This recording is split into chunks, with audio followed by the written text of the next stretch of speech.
Good morning, students. In the last class, I was telling about units of your first PUC syllabus, and in that you came to know first part chapters. How many first part units? How many units are there in first part? 5 units. So today in this class I am going to tell you about the units of second part of the book. So I hope you purchased the NCERT books.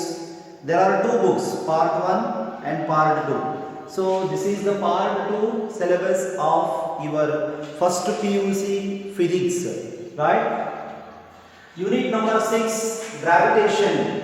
Yes, name of the unit number 6 is gravitation, Gurutvakarshane.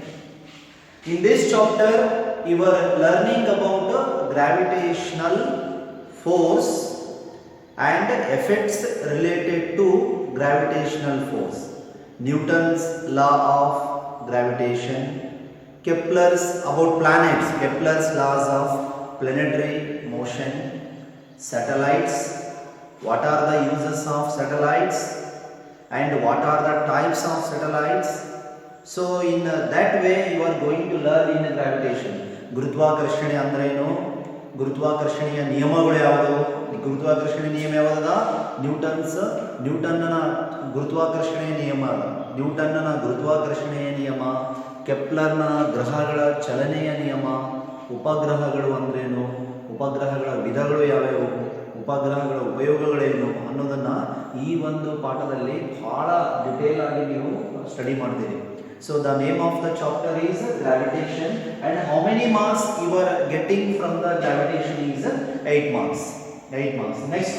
Next one is the one of the most biggest unit of your syllabus, that is bulk properties of matter. Bulk properties of matter. So in this chapter you are studying or you are learning about different properties of matter. Matter means three forms: solids, liquids and gases. So in this chapter you are going to learn about solids and liquids. Solids and liquids. So bulk mechanical properties of fluids and first fluids, liquids and solids called the fluids which can flow, that is fluid which can flow. And water is a fluid, ಯಾವುದು ಹರಿಯುತ್ತದೆ ಅದನ್ನು ನಾವು fluid ಅಂತ ಕರಿಬಹುದು, ನೀರು fluid. So ಈ chapter ನಲ್ಲಿ fluids ಬಗ್ಗೆ ನೀವು ಸ್ಟಡಿ ಮಾಡ್ತೀರಿ. ಸೊ ಇಲ್ಲಿ ಫ್ಲೂಯಿಡ್ಸ್ ಅಂದ್ರೆ fluids, solids first, mechanical properties of solids first chapter. Next mechanical properties of fluids. Fluids ಅಂದ್ರೆ ಸಾಲಿಡ್ಸ್, ಲಿಕ್ವಿಡ್ಸ್ ಅಲ್ಲ, liquids and gases, liquids and gases ಅದರ ಬಗ್ಗೆ ಸ್ಟಡಿ ಮಾಡ್ತೀರಿ. ಅಂಡ್ 3 ಪಾಠಗಳು ಬರ್ತವೆ, 3 chapters are there in this unit, bulk properties of matter ನಲ್ಲಿ. First one mechanical properties of solids, next property mechanical properties of fluids, thermal properties of matter.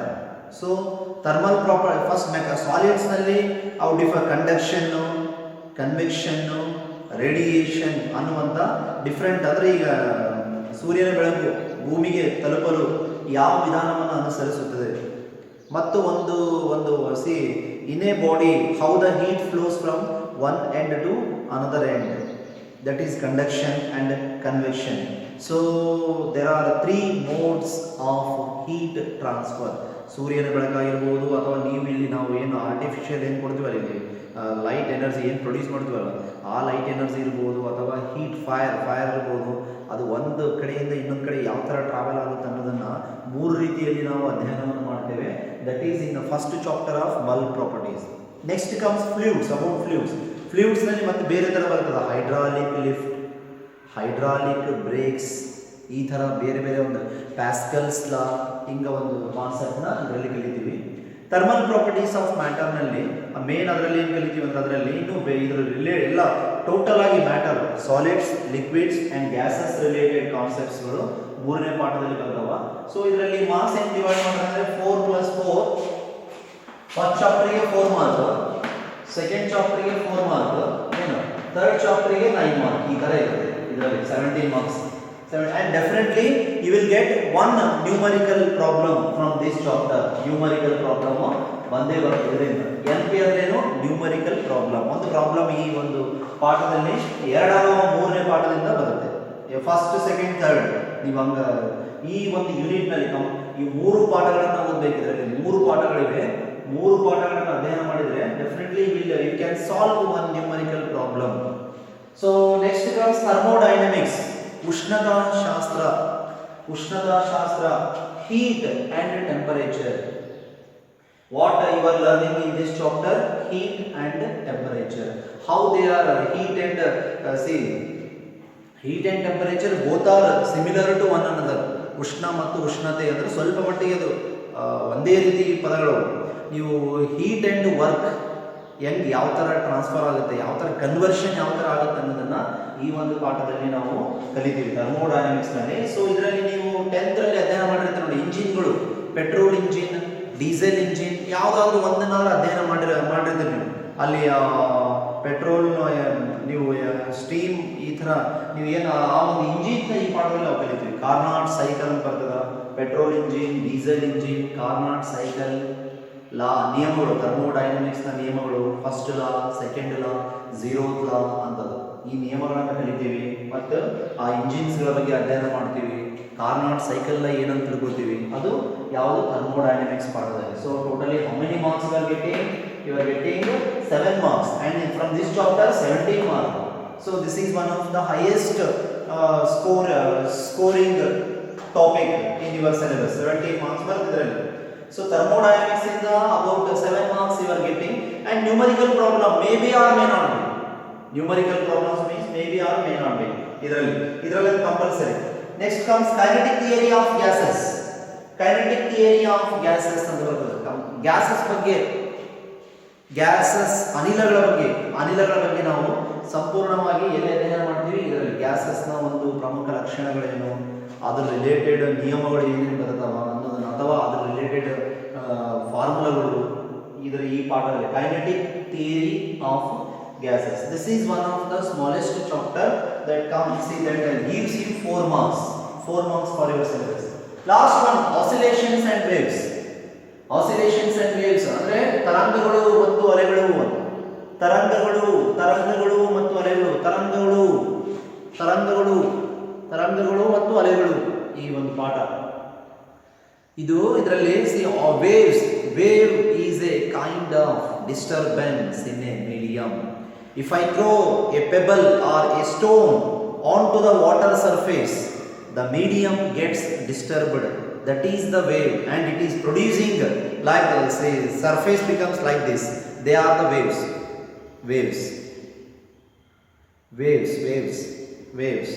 ಬರ್ತಾವ. ಇಲ್ಲಿ ನಾವು ಕಲ್ಲೋದ್ರೆ ನೋಡಿದ್ರೆ, ಅದರಲ್ಲಿ ನೀರಲ್ಲಿ ನೋಡಿದ್ರೆ ನೀವು ವೇವ್ಸ್ ಹಿಂಗೆ ಹೋಗ್ತಿರ್ತಾವೆ.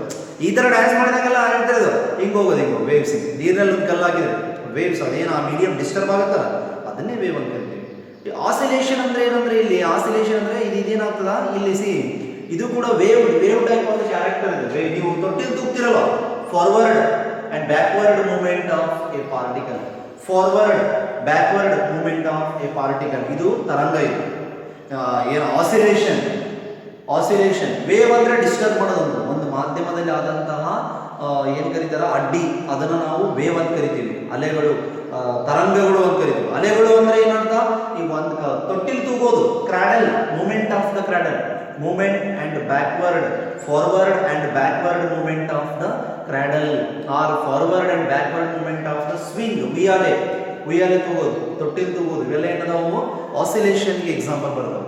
ಆಸಿಲೇಷನ್ಸ್ ಅಂದ್ರೇನು, ವೇವ್ಸ್ ಅಂದ್ರೇನು, ಅದ್ರದ್ದು ಡಿಫ್ರೆಂಟ್ ಪ್ರಾಪರ್ಟೀಸ್ ಏನದಾವ ಅನ್ನೋದನ್ನ ನಾವು ಈ ಒಂದು ಪಾಠದಲ್ಲಿ ಕಲಿತೀವಿ. And it gives you 16 marks. So 16 marks is 7 marks. Oscillation 7 marks. Waves 9 marks.